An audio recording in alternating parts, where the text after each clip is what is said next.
ce quatrième podcast de chez Comparateur Agricole.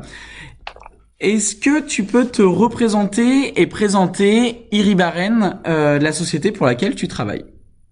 Oui, bonjour à tous. Pascal Picot, je suis le responsable de la partie amendement chez Iribaren. Iribaren est une entreprise familiale basée dans le Poitou, existant depuis une quarantaine d'années, avec plusieurs dossiers. Nous avons dans l'entreprise un dossier diorite, un caillou très dur qui va sur les routes et sur les voies SNCF. Nous avons des dossiers argile. Nous avons aujourd'hui des dossiers dallage commercialisés au travers du monde. Nous faisons aussi du sable. Nous avons des centrales à béton, donc la pierre de taille. Et moi, je m'occupe du dossier amendement basé sur deux produits. Donc, Dolomie du Poitou, donc un produit chargé en calcium et magnésium. Un produit Marne Blanche, qui est un produit issu de lac lacustre, donc ce sont des dépôts de calcium issus d'eau douce, avec de hautes solubilité carbonique. Ok, très bien. Alors du coup, pour bien comprendre, Iribaren exploite des carrières sur lesquelles du coup tu extrais ces roches-là. Tout à fait. Iribaren a 12 sites de production situés entre la Vienne, la Haute-Vienne et la Charente. Sur nos produits amendements agricoles, nous sommes basés sur la Vienne, Dolomie du Poitou à Lussac-les-Châteaux, donc origine marine, et Château-Garnier pour la Marne Blanche d'origine lacustre, donc lac d'eau douce. Ok, très bien.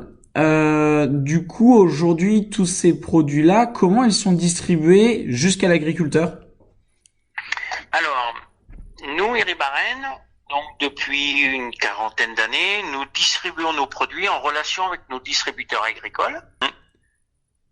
Ok, pourquoi tu travailles davantage avec la distribution et pas en direct avec le réseau agricole? Oui, c'est une bonne question parce qu'elle est très importante pour nous. Nous, Iribaren, nous sommes une structure hyper légère et on souhaite rester dans cet état. Et c'est pour ça que nous travaillons avec les coopératives et négociants qui vont avoir des analyses de sol, un aspect technique très important pour pouvoir conseiller auprès des agriculteurs un produit basse calcium, un produit mixte calcium-magnésium et vraiment adapter le produit à l'exploitation ou à la parcelle. Justement, tu parles de différents produits et souvent il y a des confusions entre la dolomie, le carbonate de calcium, la marne et la chaux. Est-ce que tu peux nous dresser un petit peu les différences qu'il y a entre chaque produit? Bien sûr, je vais essayer de faire rapide. Une chaux vive est un produit d'origine roche calcaire qui a été cuite pour la rendre assimilable. Et c'est un produit qui a été utilisé depuis très longtemps et qui a été qui a été très bénéfique, on va dire, pour les sols. Aujourd'hui, les produits ont aussi évolué, l'utilisation a évolué. On arrive à les produire et à les travailler le plus fin possible pour que ces produits d'ordre naturel puissent être utilisés dans l'état, de manière à avoir un coût à l'unité le plus intéressant possible pour l'agriculteur. Nous, chez Iribaren, nous avons fait le choix d'extraire des produits les plus solubles naturellement. C'est-à-dire, on considère que pour un agriculteur, si on peut lui trouver un produit à haute solubilité naturelle, c'est ce qui sera le plus économique. En effet, au sujet de la Dolomie du Poitou, nous avons des produits qui sont en poudre naturellement, c'est-à-dire que notre produit à l'état est à plus de 80% au passage du tamis à 315 microns. Okay. Nous avons donc notre deuxième produit, qui est la marne blanche, d'origine lacustre, donc à haute solubilité naturelle, ce qui permet de pouvoir l'utiliser en l'état pour relever les pH très rapidement. Il existe un troisième produit qui est issu d'une roche calcaire, donc du calcaire, qui va être un peu plus grossier, donc plus lent dans l'utilisation. Donc à chaque produit, son utilisation, on va dire rapide, moyennement rapide ou lent, pour que l'utilisateur puisse bien faire le choix de son produit. Est-ce que quand tu parles de rapidité, on peut parler de solubilité? Est-ce qu'il y a un lien entre les deux? Tout à fait. Solubilité et rapidité vont ensemble, c'est-à-dire que plus ce sera soluble, plus ce sera rapide, et moins ce sera soluble, plus ce sera lent. La dolomie est considérée lente, le calcaire aussi. La marne blanche, elle va être considérée entre moyennement rapide à rapide. Ok. Ok, c'est très clair en tout cas, merci. Sur ces produits-là, au final, quel est l'intérêt réel du carbonate de calcium sur la culture céréalière, sur le blé, sur l'orge et sur les autres cultures céréalières? Quel va être l'impact direct de ces produits-là? Donc sur ces produits-là, on va dire, ça va être le rôle de l'amendement. L'amendement a plusieurs rôles. Il va avoir un rôle physique, un rôle chimique et un rôle biologique. Sur le rôle physique, il va apporter au sol une possibilité d'aération du sol, donc une meilleure circulation de l'air et de l'eau. Donc, pour la pluviométrie, c'est quand même très intéressant. Il va permettre de mieux floculer les argiles. Ça aussi, c'est dans la partie physique du sol. Sur la partie chimique, le calcium, comme le magnésium, va permettre d'avoir une meilleure utilisation de l'azote, du phosphore et de la potasse. Au niveau biologique, c'est aussi très important d'avoir un pH élevé, donc par le biais du calcium et du magnésium, de manière d'avoir une montée en puissance des bactéries cellulolytiques ou des bactéries nitrificatrices, de manière à avoir une meilleure utilisation de l'azote ou la meilleure destruction de la cellulose dans le sol. Donc tout ça, ce sont des atouts hyper importants pour nos agriculteurs. D'accord. Tu es en train de me dire qu'au final, l'amendement vient en complémentarité de l'apport d'azote dans le sol. C'est-à-dire qu'aujourd'hui, si on a un mauvais amendement, on peut apporter autant d'unités qu'on veut d'ammonitrate, d'urée, de solution azotée ou quoi que ce soit. Au final, on va perdre en efficacité. Tout à fait. C'est-à-dire que aujourd'hui, pour avoir une bonne utilisation de l'azote, du P et du K, il faut avoir un niveau de pH le plus performant possible.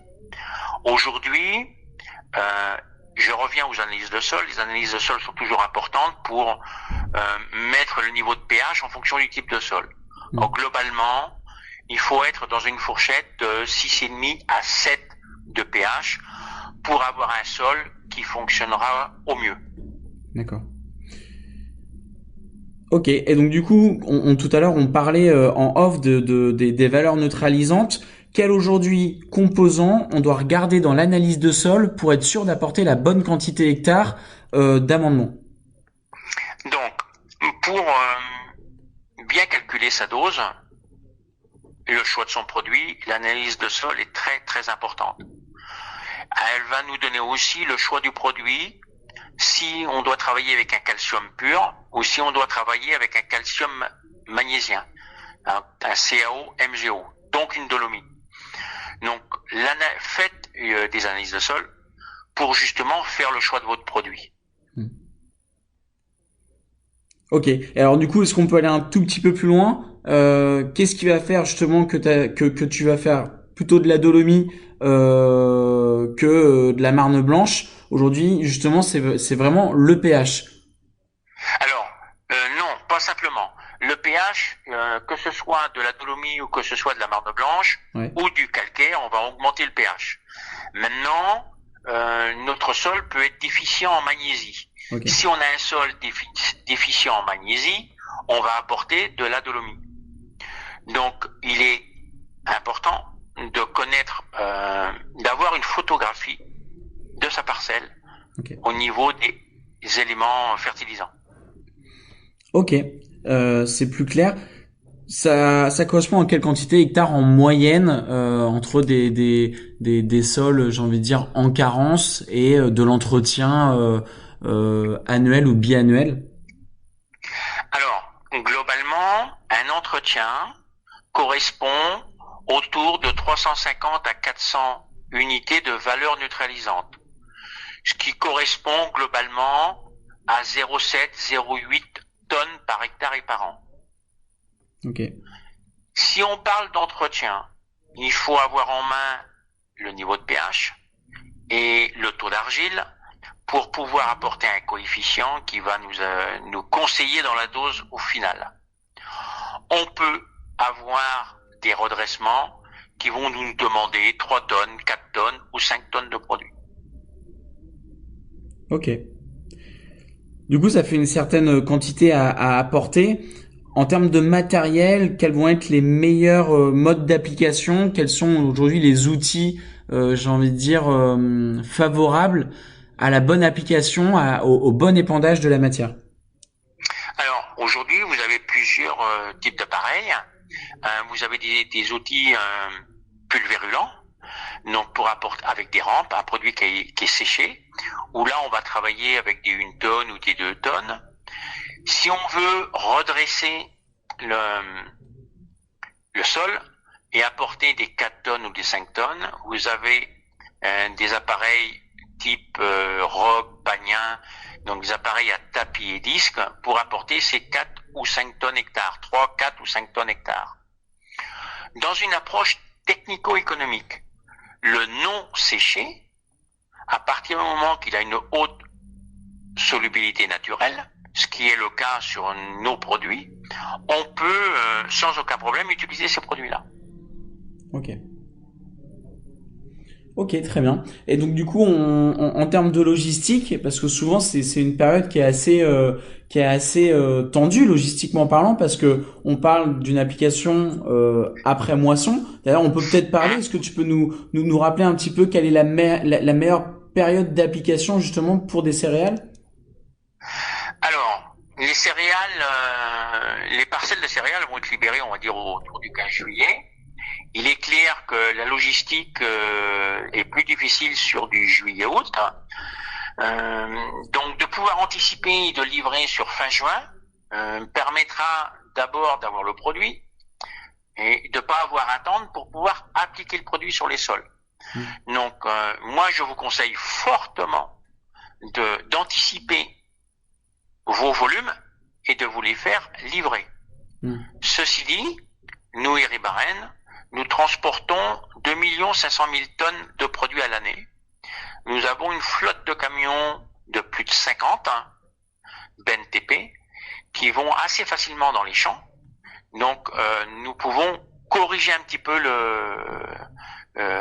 cette façon de faire. Voilà.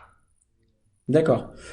Et alors du coup, parfois il reste un certain temps. Le tas du coup est dépoté en bout de champ. Il reste un certain temps du coup dehors. Parfois on a un petit peu cette crainte, j'ai envie de dire, d'avoir soit une décomposition du produit ou au contraire une légère croûte qui apparaît sur le dessus. Est-ce que toi, qu'est-ce que est-ce que tu conseilles? Est-ce que le produit se bâche, pourquoi pas? Ou est-ce que non, au contraire, faut le laisser à l'air libre? Quelles sont, j'ai envie de dire, les bonnes pratiques, les bonnes méthodes de stockage d'une part? Et est-ce que deux, le produit altère dans le temps? Alors, il n'y a pas d'inquiétude à avoir. Le produit livré, les unités sont arrivées, elles resteront en place. Ce qu'il faut arriver à faire, c'est avec les outils d'épandage, travailler la qualité de l'épandage avec des types d'appareils. Donc, à la date d'aujourd'hui, si le produit a reçu 50, 60 mm, on laisse le produit à l'air libre, on le laisse sécher. Une fois qu'il a séché, on le reprend en douceur et on l'appliquera sans aucun problème. Maintenant, pour votre sol, il est toujours préférable entre un blé et un colza, de pas trop traîner bien sûr. Pour une culture de printemps, l'idéal, c'est de pouvoir mettre son produit sur du août, septembre, octobre, de manière que tout soit rendu en heure et en temps. Ok. Ouais, écoute, c'est très clair. J'ai une dernière question. Est-ce qu'il y a des conditions ou des types de sols où vraiment le produit n'est pas préconisé? Est-ce que vraiment il y a des choses où on se dit là au contraire ça va être défavorable ou néfaste à la culture suivante qui va être mise en place? Donc, il n'y a pas beaucoup de situations, mais on peut ceci en trouver une. Sur des pH relativement élevés où chercher du calcium, il y a des produits qui sont plus adaptés. Je pense entre autres au chaux-vive. Si vous avez des pH supérieurs à 6,8, des produits type chaux-vive seront mieux adaptés que nos produits. Voilà, c'est aussi simple que ça.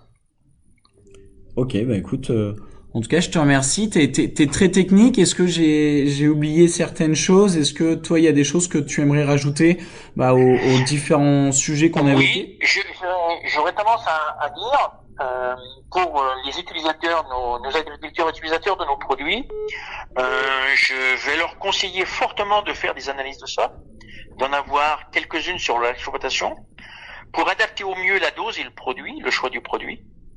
Et deuxième chose, sachez que nous, à Albarine, nous avons des produits d'origine naturelle. Ils sont utilisables dans toutes les agricultures, en agriculture biologique ou pas biologique. Ils peuvent être utilisés aussi en mélange avec des apports organiques, en mélange. On peut faire 50-50, mélanger les deux produits, ou nous pouvons augmenter le pH de l'organique, donc une meilleure utilisation du produit. Et ça, c'est une pratique qui devrait prendre beaucoup et permettre à l'agriculteur de gagner en temps de travail. Voilà. D'accord. Ouais, c'est intéressant ça. Puis même en termes d'application, ça t'enlève des passages. Tout à fait. Ok.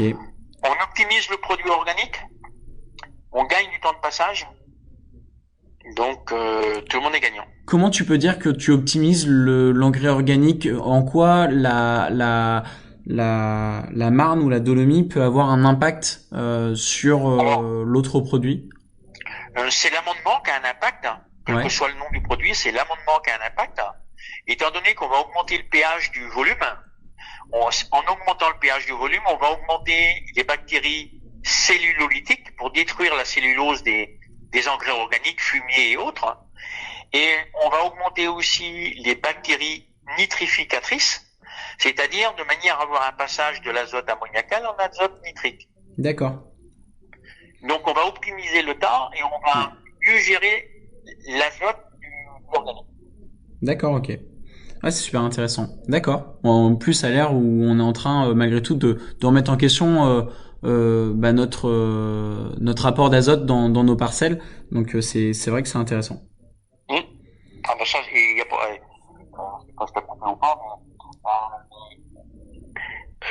il faudrait partir tête baissée sur les trucs comme ça. Ouais.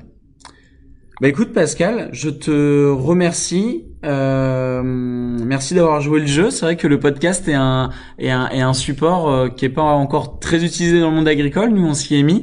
Merci d'avoir joué le jeu. J'espère que toi ça t'a plu et que ça va plaire à nos agriculteurs et qu'ils sont de plus en plus nombreux.